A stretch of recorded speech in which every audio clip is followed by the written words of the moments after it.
राम राम मंडळी. युगे युगे कलियुगे या आपल्या मराठी चॅनलमध्ये आपलं स्वागत आहे. आज आहे ना, मला तुम्हाला स्टोरी नाही सांगायची, पण एक नाजूक आणि आपण ज्याच्याबद्दल बोलायचं टाळतो त्या विषयाची थोडीशी आपण माहिती घेऊ आणि आजची परिस्थिती काय चालली जगात ही बी तुमच्या लक्षात येऊन जाईल. अतुल सुभाषचा विषय तर तुम्हाला माहिती आहे किती वाईट झालं, पण पुरुषांच्या होणारे लैंगिक अत्याचार ह्याच्याबद्दल कोण बोलतच नाही. याच्याबद्दल माहिती आहे आणि बऱ्याच जणांना असं असेल हे सुद्धा वाटत नाही. आता तुम्ही समाजात आपण वावरताना बघतोय की बाबा महिलांच्या अत्याचार होत्या, तिचा खून होतो, लहान मुलींच्या अत्याचार होत्यात, त्यांना मारलं जातं, हे चालूच आहेत. पण असं पण समाजात चाललंय की तुम्हाला माहीत नाही, ते म्हणजे नवऱ्यावर किंवा पुरुषावर सुद्धा महिलांच्याकडून बायकोकडून अत्याचार होतात त्याच्या मर्जीविरुद्ध. त्या संबंधात आपण थोडंसं पॉईंटवर लक्ष देऊ काय होतं नेमकं. आणि हे जे जग आहे ह्याच्या सगळ्या प्रकारचे लोक आहेत आणि त्या अत्याचाराचं प्रमाण इतकं भयानक असतं की कुठलाही पुरुष त्याच्याबद्दल जाहीर वाच्यता करत नाही. ते एक वेळ आत्महत्या करतो, कधी कधी नाही जर सहन झालं तर ते घर सोडून जातं. बऱ्याच जणाच्या म्हणजे डोक्यावर सुद्धा त्या गोष्टीचा परिणाम झालेला आहे. अशा प्रकारचा विषय तुम्ही एक 2 दिवसापासून एक कालपासून पोस्ट फिरती बघा मीडियावर. एक बाई जवळजवळ 30-35 मुसकाडीत मारते एका माणसाला आणि लोक म्हणतात ती रणरागिनी. आणि पण त्याचा आणि तो फक्त बाजूला मानला होता टच. मी त्याची बाजू अजिबात घेत नाही, त्याला ठोकला पाहिजे, त्याला कायदेशीर कारवाई केली पाहिजे. पण ती बाईसुद्धा आघाव दिसते बघताना, बघा तुम्ही कशी दिसते ती. हे मग आपण काय शेण खातो का अन्नच खातो, आपल्याला कळतं ना काय चाललं आहे काय. म्हणजे काय झालं आहे कुठंतरी इतकं अति मारायची गरज नव्हती आणि त्याला सगळं पोलिसांनी ताब्यात द्यायचा विषय मिटला असताना ही तपला हात नेऊन घेत बसले आधी.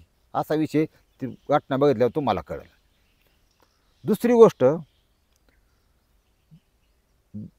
पुरुष तर तक्रार करत नाही, पण महिला किंवा त्याची बायको ही त्याची तुलना बॉयफ्रेंडशी करते स्वतः. तिच्या लग्नाच्या आधी लफडं लाथडं काय असं. आता तर असं काय राहिलं नाही. पहिलं अहो इतक्या ॲडव्हान्स झाल्यात पुरी आत्ताच्या.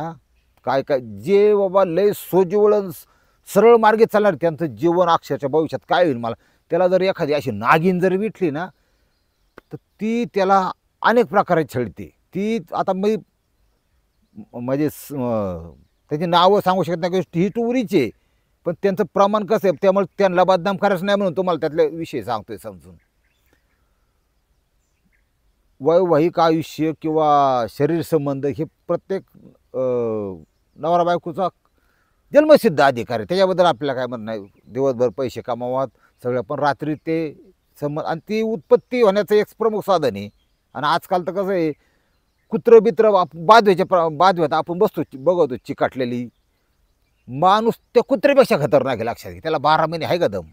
हां, आपण फक्त यानेच पुढं नाही गेलो तो विकृत वासना, नीच वासना, अनैसर्गिक ह्याच्यात पण पुढे गेलो, याला म्हणायचं माणूस. बेडवर तुझा परफॉर्मन्स हा माझ्या बॉयफ्रेंडसारखा नाही. तुला फोरप्ले जमत नाही, तू काय कामाचा नाही, तू छक्का आहे, अशा प्रकारचं भयानक विधानं बायको नवीन आत्ताच्या पोरांना करते, नवऱ्याला करते. अक्कलवंत होती पोराची. त्याचं म्हणणं काय असतं की प्लीज तू इतकी म्हणजे किड्यावालेली मला भेटली हे मला माहीत नव्हतं. तर मला टाळकालतं असलं म्हणलं तुम्हाला खरं सांगू. त्याला मला संधी दे, मला वेळ दे, मला माझ्या पद्धतीने परफॉर्म करून दे, रिलॅक्स करून दे का काय देत. त्याचा विषय वेगवेगळं लय अवघड विषयच लय गण आहे तुम्हाला सांगतो. पण ती बायको त्याची कुठल्याच प्रकारे त्याला ॲडजस्ट करून घेत नाही आणि इतकं बेकार बेकार बोलायचं करते. ती धमकी सुद्धा देते की तू नामर्द आहेस, तू मला सक्षम ठेवू शकत नाही, मी तृप्त होईपर्यंत तू मला तुझा स्टॅमिनाच नाही, टायमिंगच नाही, असं मी जगाला बोंबलून सांगन, माहेरला सांगन, गावकाला तुझ्या ऑफिसमध्ये जाऊन सांगन. आता असला गण आतला विषय जर बायकोनं जर ऑफिसमध्ये जर म्हणली की बाबा तुझ्या नवऱ्याचं माझ्या नवऱ्याचं असं माझ्या नवऱ्या, त्या गाड्याला कुणाच्या नजरेत नजर घालता येईल का. कारण पुरुषाचं बी असं आहे तुम्हाला सांगतो, लय त्या पुरुषाच्या डोक्यावरून पाणी गेले सध्या की स्वतःची मर्दानगी किंवा स्वतःच्या पुरुषत्वावर जर कोणी बोट उचललं ना, तो हात कोपरापासून निखळून काढायची ताकद पुरुष ठेवतो. पण तो बर्फ डोक्यात शांत का ठेवतो? आईबापाचं मुलगा असतो कधी कधी, की आपला चांगला संसार चाललाय त्याचं नको वाटोळ व्हायला, ह्या गोष्टी संयम बी त्याच्याकडे असतो. पुरुषाकडे लय गुण आहेत मोठमोठे, पण आत्ताच्या मुलींनी, नवीन मुलींनी ज्या लय मी म्हणतो किड्यावरच्या असतात, त्यांनी अंड्यावालेले असतात, कर त्यासारख्या, त्यांनी थोडं समजून घेण्याची गरज आहे. प्रपंच विवाह संस्था टिकवायची असं, लग्न टिकवायची एकट्याची जबाबदारी नाही, दोघांची जबाबदारी. हां, आधीच 5-6 महिने हे करायचं ना, मग त्याची तुलना पूर्वीच्या प्रियकराची करणं अख्खं चुकीचं आहे. त्याला कमी दाखवायचं, माझा प्रियकर लय बारे होता, 4 शॉट माणूस मारित होता, काय बॉम्बलायची गरज आहे का? काय सांगायची गरज आहे का? एवढ्या अतिशयान्यांना एकदा लग्न झालं की तुम्ही फिटगुतला म्हणायचा. आणि सगळ्यात महत्त्वाचं, स्त्रीच्या बाजूने 1000 कायदेत, पुरुषाला कोणी नाही दादा. पुरुषाला कायदा नाही, काय नाही सध्या. आणि तो अतुल सुभाषच्या केसच्या निमित्ताने ती सुप्रीम कोर्टात गेली पाहिजे, एखादं जजमेंट यावं, एक कायदा बनावं, असं मला मनापासून वाटतं. हां, अगदी जो नर आहे, जे तर बायको जर विरोधात गेली तर त्याचं जीवन नराचं नरक झाल्याशिवाय राहत नाही. आणि ही सिस्टीम, ही कायदा, ह्याला इतका प्रताडित करतात, इतकं त्याला सगळी ही करणार समाज. आणि अशा भावनेतून दुसरा अतुल सुभाष नको आहे आपल्याला. एक झालं ठीक आहे. ह्या मताची मी सहमत आहे की पुरुषाचं आज, आणि पूर्वी होतं नाही असं नाही, पुरुष हुंडाबळी होतं, जाळून मारायचे बायकांना, तो काळ गेला. आता पुरुष हा अतिशय समजून घ्यायचा प्रयत्न करतो बायकोला. असं समजा लग्ना दुसऱ्या दिवशीपासून पुरुष गुलाम होतो तिचा, असं समजा गडीभर. पण त्या बाईचं बी कर्तव्य ना नवऱ्याला समजून घेणं. हां, प्रेम दिलं तर प्रेम मिळतं, ह्या तत्वानुसार पुरुष सगळे ॲडजस्टमेंट. त्याला पण असं वाटतं की मी 4 पैसे कमावतो, माझे बायको चांगले असतात, माझी मुलं असा, मुलांना चांगल्या प्रकारचं शिक्षण द्यावा, आपण जो त्रास सहन केला तो मुलांना नाही वाटायला यावा, तो चांगला बनायचा प्रयत्न करतो. सासरवस राहिलाच नाही. सासनला सध्या 2 टाईम गिळाय मिळलं तरी लय झालं म्हणतात. बाई तू नाद माया लेखाचा फक्त परपंच कर, आमचं काय म्हणणं नाही, अशी परिस्थिती आजच्या जगात. तरी ह्या गोष्टीचा फायदा ह्या बाया घेतात काही. आणि नको म्हणजे मुलं एखादं असलं ना तरी काही सांगतात की ही मुलं हे नाही, ह्याचं थोडंच आहे मूल, ह्याचं नाही, तर माझ्या प्रियकराचं आहे, याच्याच्याने काय नाही होत. अशा प्रकारची हीन वागणूक पुरुषाला मिळते. त्याला गरकाम करायला लावायचं. स्वतः टी व्ही पाहून कितीतरी दार बंद करून, खिडक्या बंद करून, पडदे ओढून चपात्या, भाजी, चॉपिंग म्हणजे भाजी कट कर, हे पुरुषांच्या करून गेलं जातं. ही आजची वस्तुस्थिती. बऱ्याच महिला ह्या सारखी फरशी घासण्याचं काम पुरुष तिथं येऊन तो नोकरी करून हे करतो आहे. ग्रामीण भागात अजून इतकी परिस्थिती चिघाळलेली नाही. पण हे सुद्धा कुठंतरी थांबलं पाहिजे. आणि जे आता लय चकाळ्यात आणि लय अंड्यावे आहेत ना, जे कारकार करतात पोरं नवीन, माझं लग्न, बाबा लगीन. अरे बादरा, लगीन झाल्यावर तुझं जर चांगलं मिळाली तर ठीक आहे बा, लक्ष्मी मिळाली तर त्यात वाद नाही, लक्ष्मीला येत. पण एखादी जर अवदसाही मिळाली ना, तुला 2% अवदसा असतात, तुझ्या लाईफला तुझ्या सकट पुरा कुत्रा लागल्याशिवाय राहणार नाही, पार वाटोळं.